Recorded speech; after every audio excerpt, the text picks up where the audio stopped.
Shalom, pagi. Mari kita tundukkan kepala, kita pejamkan mata sejenak. Tiada kata yang manis selain ucapan syukur pada Bapa di surga. Kami merasakan Tuhan begitu baik dalam hidup kami. Kami bagikan seperti bangsa Israel berada di Goshen. Tulah berdatang, tapi kami merasakan pemeliharaan Tuhan tetap berlaku dalam hidup kami. Kalau bangsa Israel pelihara, Engkau juga pelihara kami. Dan kami berbangun dengan tubuh yang sehat. Kami mengadakan mesbah keluarga, mesbah pribadi. Kami boleh naikkan pujian penyembahan. Dan kami rindu juga untuk mendengarkan renungan firman-Mu. Roh Kudus mengurapi kami, mengurapi hamba-Mu, dan sucikan hati dan pikiran kami, sehingga firman-Mu boleh menuntun hidup kami, dan kami juga boleh menaikkan doa syafaat kepada Tuhan. Haleluya. Amin. Shalom, pagi. Mari sama-sama kita akan membaca firman Tuhan. Yakobus pasal 2. Yakobus pasal 2 ayat 14 sampai ayat yang ke-26. Yakobus pasal 2 ayat 14 sampai ayat 26. Iman tanpa perbuatan pada hakikatnya adalah mati. Apa gunanya saudaraku jika seorang mengatakan bahwa ia mempunyai iman, padahal ia tidak mempunyai perbuatan? Dapatkah iman itu menyelamatkan dia? Jika seorang saudara atau saudari tidak mempunyai pakaian dan kekurangan makanan sehari-hari, dan seorang dari antara kamu berkata, "Selamat jalan, kenakanlah kain panas dan makanlah sampai kenyang," tetapi ia tidak memberikan kepadanya apa yang perlu bagi tubuhnya, apakah gunanya itu? Demikian juga halnya dengan iman. Jika iman tidak disertai perbuatan, maka iman itu pada hakikatnya adalah mati. Tetapi mungkin ada orang berkata, "Padamu ada iman dan padaku ada perbuatan." Aku akan menjawab dia, "Tunjukkanlah kepadaku imanmu itu tanpa perbuatan, dan aku akan menunjukkan kepada imanku dari perbuatan-perbuatanku."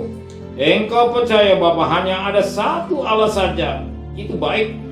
Tapi setan-setan pun juga percayakan hal itu, dan mereka gemetar. Hei manusia yang bebal, maukah engkau mengakui sekarang bahwa iman tanpa perbuatan ada iman yang kosong? Bukankah Abraham bapa kita dibenarkan karena perbuatan-perbuatannya ketika ia mempersembahkan Ishak anaknya di atas mezbah? Kamu lihat bahwa iman bekerja sama dengan perbuatan-perbuatan, dan oleh perbuatan-perbuatan iman itu menjadi sempurna. Dengan jalan demikian kenapa Anasya mengatakan, "Lalu percayalah Abraham pada Allah, maka Allah memperhitungkan hal itu kepadanya sebagai kebenaran." Karena Abraham disebut sahabat Allah. Jadi kamu lihat bahwa manusia dibenarkan karena perbuatan-perbuatannya, dan bukan hanya karena iman. Dan bukankah demikian juga Rahab pelacur itu dibenarkan karena perbuatan-perbuatannya ketika ia menyembunyikan orang-orang yang disuruh itu di dalam rumahnya, lalu menolong mereka lolos melalui jalan yang lain? Sebab seperti tubuh tanpa roh adalah mati, demikian juga iman tanpa perbuatan adalah mati. Puji Tuhan. Kita melihat bagaimana firman Allah mengajar kepada kita. Kita beriman, tapi tidak cukup beriman, tapi juga dilakukan dengan tindakan.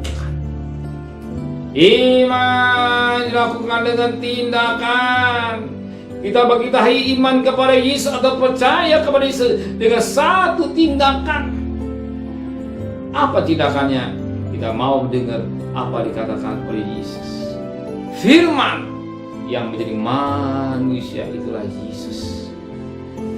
Kalau firman yang tertulis, yang tersirat ini menyadari kita juga akan perkataannya. Ada pimpinan Roh Kudus yang diurapi sehingga huruf mati jadi hidup. Kita mau melakukan apa dikatakan oleh firman Allah dengan sikap yang dikatakan perbuatan. Apa yang dikatakan dengan percaya kita kepada Yesus? Ikuti tapak kaki Yesus. Kristen arti pengikut Kristus. Kristen bukan agama, tapi pengikut Kristus. Arti kita mengikuti tiap tapak kaki Yesus. Di mana Yesus berada, kita ikuti. Kita lakukan sesuai dengan bersikap tingkah laku kita. Sebagaimana Roma 8 ayat 14. Anak Allah hidup dalam pimpinan Roh Allah. Roh Allah yang membimbing kita. Kita ikut dengan perbuatan-perbuatan. Pasti perbuatan atas pimpinan Roh, bukan perbuatan daging. Sebab daging tidak membawa ke surga, tapi Roh hidup yang kekal. Itu dilakukan dengan satu tindakan kita lakukan. Sebagaimana Rahab, dia satu tindakan dia lakukan. Dia tahu ya siapa yang ditolong ini dan apa yang terjadi.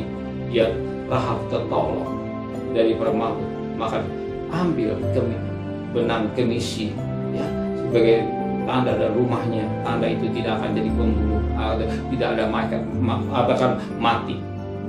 Apa misi? Bicara darah Kristus ya. Kalau kita percaya pada darah Kristus, ada keselamatan di dalam Dia. Amin. Sebab tidak ada keselamatan di kolong langit selain nama Yesus. Lewat korbannya, sebagaimana Rasul 4 ayat 12, lewat darah hargai junjung 3 akan korban Kristus. Amin. Terima kasih Bapa di surga.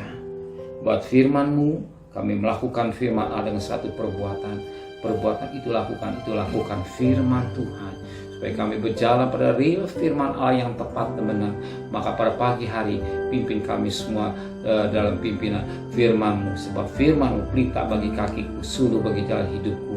Sebagaimana Mazmur 119 ayat 105 yang membimbing jalan hidup kami. Kami bekerja, berdagang, sekolah, kuliah, sertai perjalanan kami. Supaya kami tidak melakukan perkara kotor, najis, tapi perkara yang suci, yang berkenan kepada Tuhan. Terima kasih Bapa di surga. Kembalikan besok pagi tubuh yang sehat dengan tidak kurang satu apapun juga. Berkati Bapak Presiden, Wakil Presiden, para menteri, para gubernur, para bupati, para wali kota, para camat, para lurah, para RW, para RT, para medis, para relawan, para TNI Polri. Berikan mereka takut kepada Tuhan. Sedang kekasih, terimalah berkat nikmat dari Allah Bapa, cinta kasih sayang dari Tuhan Yesus Kristus, dan berkat Roh Kudus di atas saudara mulai hari ini sampai Maranatha Tuhan Yesus datang. Yang cinta Dia katakan amin. Tuhan memberkati.